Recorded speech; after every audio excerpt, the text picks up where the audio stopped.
Serious. Has anyone who lived through a disaster where large numbers of people were killed or injured? How did you survive? Has anyone lived to tell the tale from a natural disaster, a terrorist attack, or anything that has made headlines worldwide? How did you survive? Was it sheer luck, determination, or did you have to do something risky to survive? How has it affected your life? I lived through a Category 4 hurricane. The eye passed over my house, which was pretty cool. We have buried power lines all the way to my house. A strategically important building is nearby, so we didn't lose power at all. Near the height of the storm, we were watching CNN and realized that they were just down the street. My brother and I walked past their camera with surfboards under our arms as if we were going into the 40-foot surf. Not the smartest thing I've ever done. I remember seeing that on TV. My dad and I were cracking up. Oh, I have one. I was in the Aurora shooting. We were late, as always, so we had to sit down in front. This was sort of close to the exit. It leads into a hallway which led into the lobby. I army crawled through the seats, waited for a lull in firing, and bolted to the door. I was only in there like 5 minutes, basically ran through the lobby until we hit the doors. Well, I would have run to my car, but that tear gas or whatever knocked my lungs the F out. I have never had that much trouble catching my breath. We left as the police started to show up, which is good because otherwise my car would have been stuck there all weekend, and I would have been stuck there all night and into the morning. Got to meet Anderson Cooper. It doesn't bother me anymore. People kept telling me it would bother me, but it really doesn't. I lived in New Orleans when Katrina happened. It was absolutely horrible and terrifying watching the water rise, but the aftermath was so much worse. My mom and I went to volunteer at a church, and I saw so many children my age without clothes, medical attention, or their families. So many people crying and lost and confused. No one had any idea if their family had lived.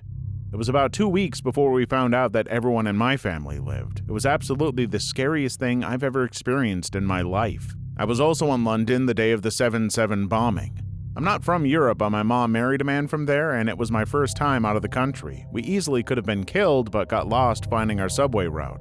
I remember standing outside of our hotel for a moment of silence a few days later, and the entire city was quiet and eerie. Hurricane Katrina is something I'll never forget watching on TV. The confusion and panic those people were going through, the mishandling of things.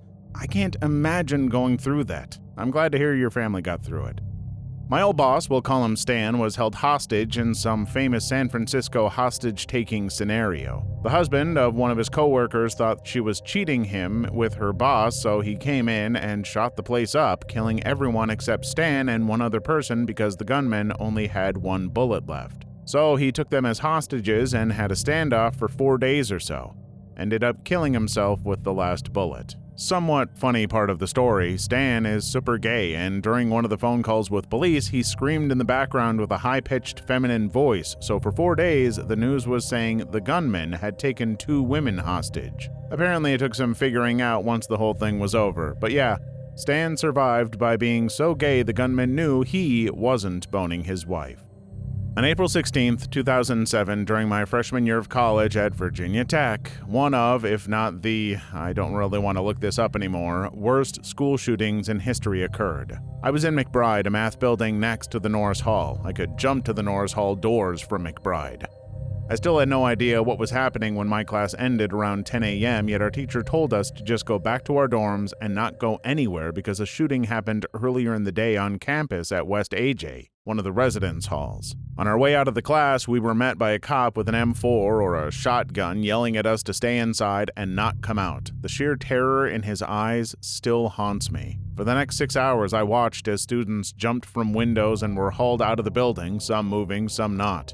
Police SUVs were doubling as ambulances for a while, and soon just a row of ambulances had pulled up waiting to take the dead/injured away. I stayed on campus after this happened. I didn't attend classes as we did not have to, and used the next month of time as a way to get closer with the people who were on campus and help my friends heal. Lots of therapy got me through that one. It's still hard for me to not enter a classroom and immediately look at the window to see if I can jump out, to the door to see if it locks, or if there are alternative exits that you can use. The worst part about this was the political movement that came afterwards. Reporters stopping me for any kind of statement and then twisting it as much as possible to fit their agenda. Religious zealots handing out pamphlets and yelling in megaphones saying we deserved the terror that occurred to us and that it was our fault. Every year on the anniversary, they would come back to campus. In the end, I am now a PhD student. I've used this experience to motivate me to achieve the most I can and to help others unlock their potential. God, I remember hearing about that on the news. I am so sorry that you had to live through an experience like that, and I can't even imagine having to keep going to school after that, to always have those literal reminders of the most terrifying day of your life.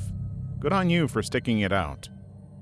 My grandfather and his aunt survived through the Japanese invasion of China. In my grandfather's case, they were hiding in the fields when the soldiers came. His baby brother was crying, and the other villagers almost resorted to suffocating him to death in order to avoid being found. His aunt was rounded up with some other folks in a city and were going to get mowed down by them. Luckily, she was in the middle section and dropped down to fake their death when the front row got shot. For some reason, they had to pull out, and a soldier decided to throw a couple of hand grenades on the body pile before he left. His aunt and some others ran then, but she got hit by the shrapnel.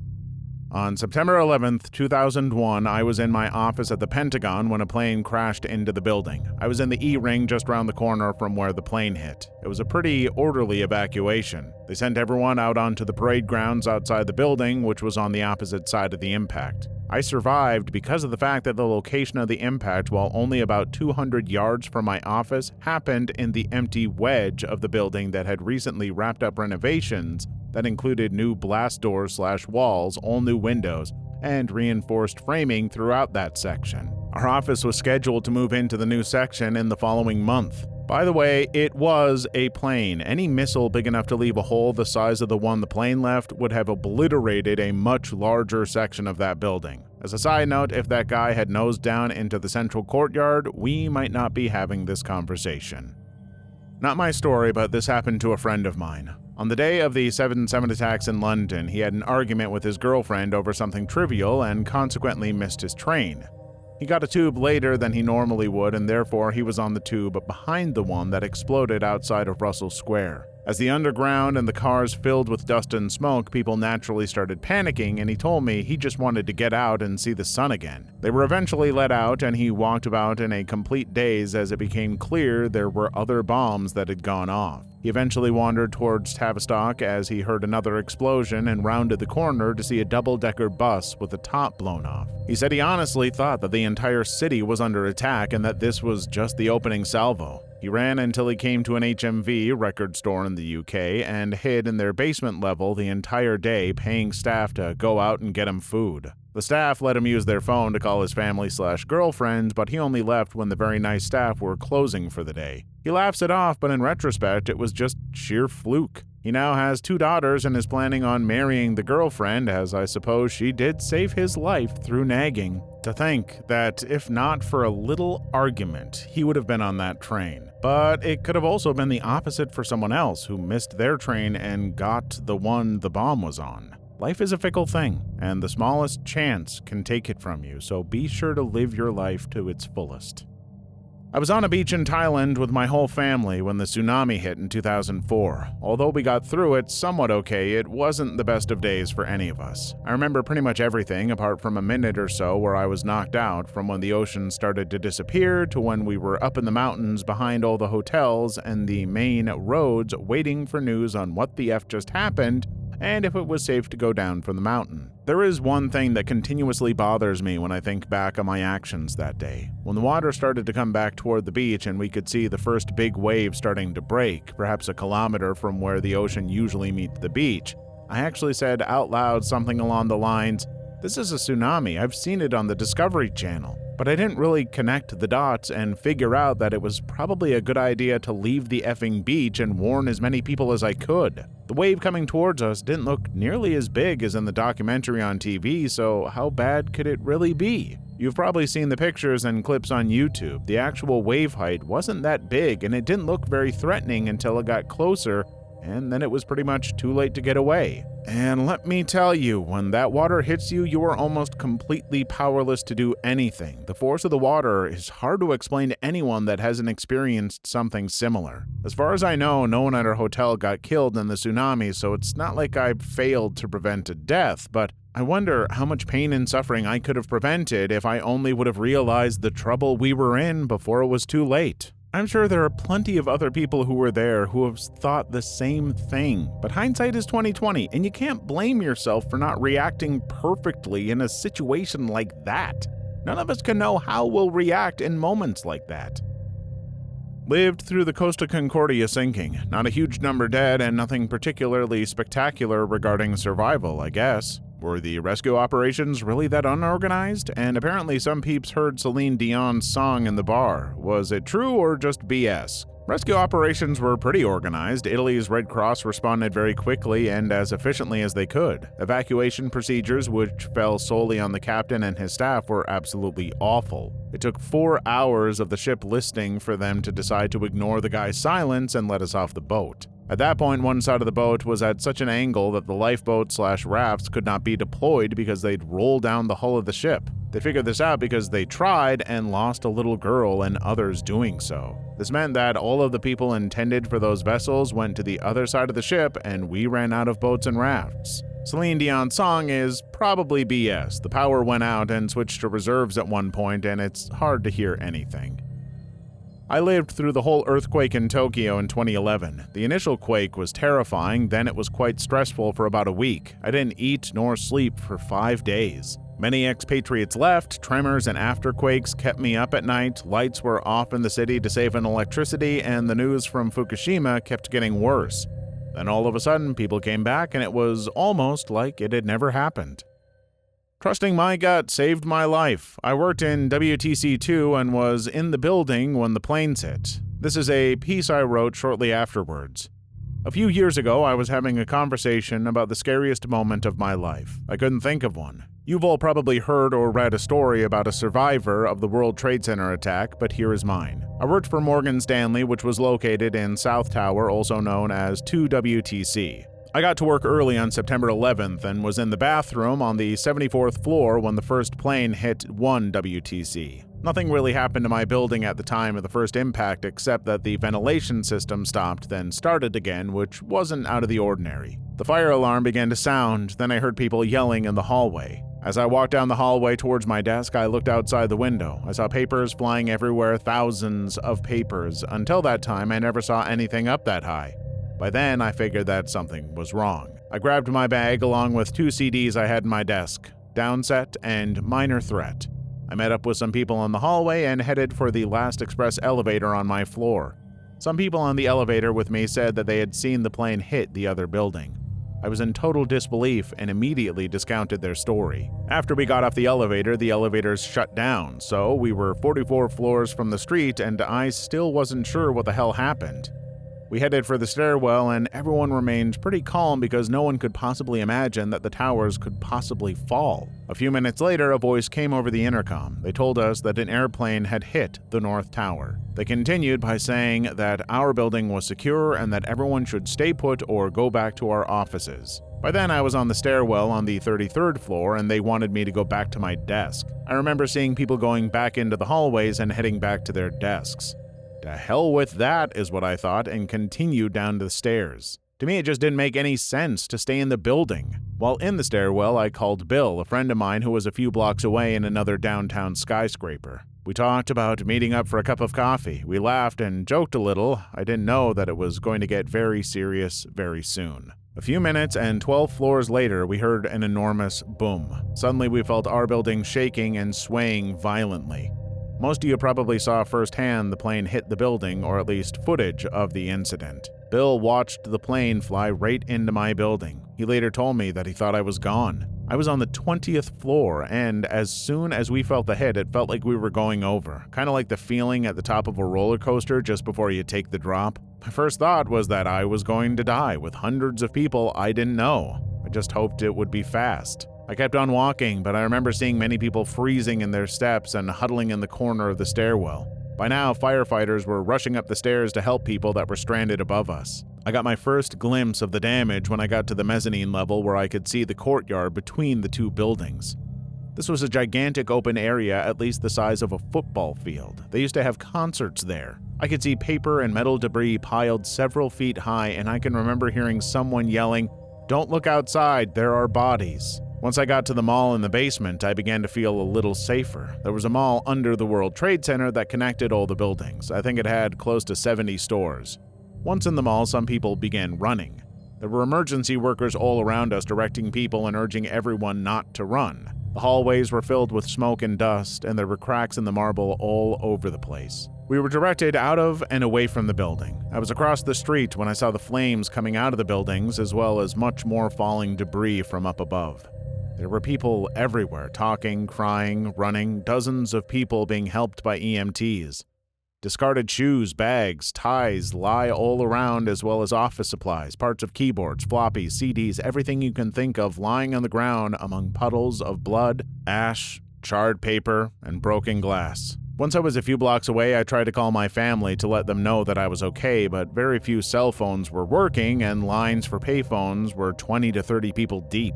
I eventually got through to my parents and told them to pass along the message. I stopped at Duane Reade and bought a bottle of water, some gum, and a disposable camera. I was heading back to the buildings to get a closer look and to get some shots of the scene. I walked around and took some pictures of the building, some shots of the streets, and some shots of the people. It didn't even occur to me that this might be the last time I would see the twins. While I was walking, I looked up and saw a Guinness sign hanging over a bar and decided to stop in for a pint. The time was about 9:45 a.m. I jokingly say now that Guinness saved my life. I wandered into Swan's Bar and Grill, which was about 5 or 6 blocks from the World Trade Center site. I ordered a double Jack on the rocks and a pint of Guinness. They had the TVs on, allowed us to use the phones, and were dishing out food on the house. There were about 35 people in the bar, so it was pretty comfortable in there considering the drinks, food, and camaraderie. I saw no reason to hurry out. About an hour or so later, I saw my building fall to the ground. We braced ourselves for the shock as we locked the doors, turned the vents on, and placed damp towels under the door jambs. Shortly after we saw it fall in the televisions, we saw the smoke cloud rush past the bar's closed windows. All of a sudden, it was dark outside. Smoke began filtering into the bar, but the towels and the vents kept it from getting too bad. That was the second time that morning I thought it was over. I stayed there until about 3 p.m. When I left the bar, the streets looked as if there had been a fresh snowfall. The heavy soot covered everything and seemed to blanket the sound as well, just like a fresh snowfall on a winter night would. I took out a pillbox that I had in my pocket, filled it with some ash, wrapped it in a napkin, and put it away. Everybody was walking around in a daze, headed for various ways off of Manhattan Island. I had been in contact with some friends, and we planned to meet in Chinatown, then walk over the Manhattan Bridge to their house. Many people were out to help as everyone shuffled home. A few that stand out in my memory are what looked to be a girls' high school soccer team handing out bottles of water to people as they walked by, as well as a group of Hasidic Jews who were handing out glasses of water. This was the beginning of the unity that everyone talked about immediately following the tragedy. I stopped halfway across the bridge to take a look at the downtown skyline that would now be forever changed. I stood there and stared at a cloud of smoke that would represent the possible end of my young life and hopefully the beginning of another. Just a few hours ago, our buildings were there. Talk to anyone who worked in the Trade Center and they'll tell you about a sense of pride in working there, pride in being a part of something that big, a sense of ownership. Anyone who ever drove into the metro area at night will tell you that they would always try to catch a glimpse of them on the skyline. These inanimate things had a spirit, and now they are gone, replaced by something else. Personally, I don't know what that something else is yet. I'm sure others found it right away, but good or bad, I haven't found my it yet. Many things happened that morning, both before and after I got to work. Many things that could have ended up either heads or tails and changed what happened to me. What if they hit my building first? What if I'd gone back to my desk? What if? You can make yourself sick by thinking about all the possibilities. Thankfully, everything worked out in my favor. There were approximately 3,500 employees of Morgan Stanley at the World Trade Center. I believe we only lost 6 people. By the time I was able to check my messages, I had about 20 voicemails and 30 missed calls. Over the next few days, practically everyone I ever exchanged phone numbers with over the last 2 years called to see if I was okay. It's strange to think that many of my friends thought I was gone. If there's anything close to experiencing death, I'm sure that was it. The next few weeks were a strange time. Life had to go on. I was moving into a new apartment in 2 days, and I had to get the new place set up.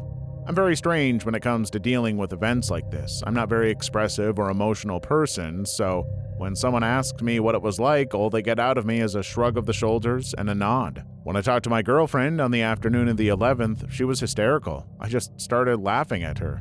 Some may say I'm cold or heartless, but that's what I needed to do to deal with it. I spent some time back home in Atlantic City at my parents' house. Work slowly picked back up and plans for our relocation began. Life goes on. Death doesn't hurt for those that die, it hurts for those that don't. Sometimes I think about the buildings and it makes me feel good to have experienced them so intimately. I remember lying on the warm granite benches in the courtyard on a summer day and closing my eyes only to be told by a security guard standing over me that I wasn't allowed to lie down. I remember leaning against the windows with my forehead on the 74th floor and feeling like I was looking over the edge of the world. When I was in training, I would spend a few minutes each day staring out the windows at one of three things: the Statue of Liberty, the Brooklyn Bridge, or the dozens of ferries that would crisscross the harbor and remind me of ants. Our department faced the southeast, so it was a nice change of scenery when we had meetings in the northeast conference room. The view from there was a breathtaking one of the uptown skyline, including the Empire State Building, now more stoic than ever. What an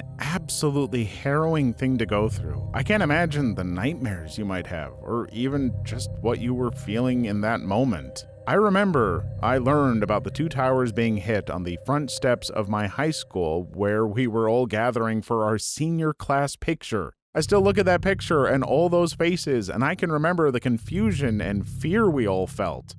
I will never forget that day, but compared to the OP, I went through literally nothing. I can't imagine what you feel when you remember. Not my story. This is the story of my 8th grade SS teacher's university professor. We'll call him Bill. Now, Bill was a member of the IJN during the Second World War. He was a pilot, and if memory serves, he flew a Zero. Toward the end of the war, Bill's commander assembled him and a few dozen other pilots and asked people to step forward. Bill was one of the people who stepped forward. Keep in mind, the commander just said, "Step forward," nothing else. Bill was then taken out to the airship one day. "Bill, your plane has no ammunition, it has little gasoline, it is loaded with high explosives. You will fly this plane into an American ship." Bill got into the cockpit and took off. After a while, he ran into an American plane, a Grumman F-6F Hellcat. He decided, knowing that this would be his final mission, he would attempt to ram the Hellcat. The Grumman F-6F-3 Hellcat is armed with 6 Browning M2 50 caliber machine guns. During the head-on, the Hellcat managed to blow a leak in Bill's gas tank and peel off. Bill had a decision to make: ditch the plane in the ocean and die without honor, or fly back and beg for another chance. Bill chose the latter. The commander's face was one of shock and anger when Bill landed. Bill popped the cockpit to get out, but instead was dragged out and thrown several feet to the ground. He explained his situation to the commander and was tortured for several days as punishment. But the punishment did not end there. The torture was not even the worst punishment Bill received. He was sent to be a servant to someone. My SS teacher never mentioned the person's position. Bill served him for several months until he was told to ride his bike into town to get food. That town was Nagasaki, Japan. Bill described it as a bright light emanated from the town so bright it was blinding. I covered my eyes and was thrown to the ground. Bill rode back to his master's house and was taken to the hospital. His skin peeled in sheets. He eventually came to America after the war and became a university professor at SUNY Brockport, I think, in New York. Here's where it gets pretty weird. My social studies teacher told this story one night at a family gathering, and it turns out a story much like the first part of this story, Hellcat and a head-on engagement with a Japanese fighter who did not fire, had been recounted by his wife's father. After doing some research, my former SS teacher is quite sure that his father-in-law and his university professor were on opposite sides of an aerial engagement in World War II. Youngest survivor of the Hiroshima bombing in Japan. Not me, but a very close family friend, Koko Tanemoto. The only way she survived as a toddler was her mother's body cradling her as a church fell on top of her. She was 5 blocks from ground zero. The radiation messed with her growth, and she's a very short woman, but the most courageous person I know. I was at the Reno air races a few years ago when the plane crashed into the crowd. My dad and I were sitting about 100 feet from where he crashed, and we decided we could get a better view of the race a little further down the flight line. We were actually standing in front of that pilot's pit with all his friends and family at the time, which was an absolutely chilling experience. Please leave your story in the comments. I would love to make a video on them in the future. Also, don't forget to like and subscribe.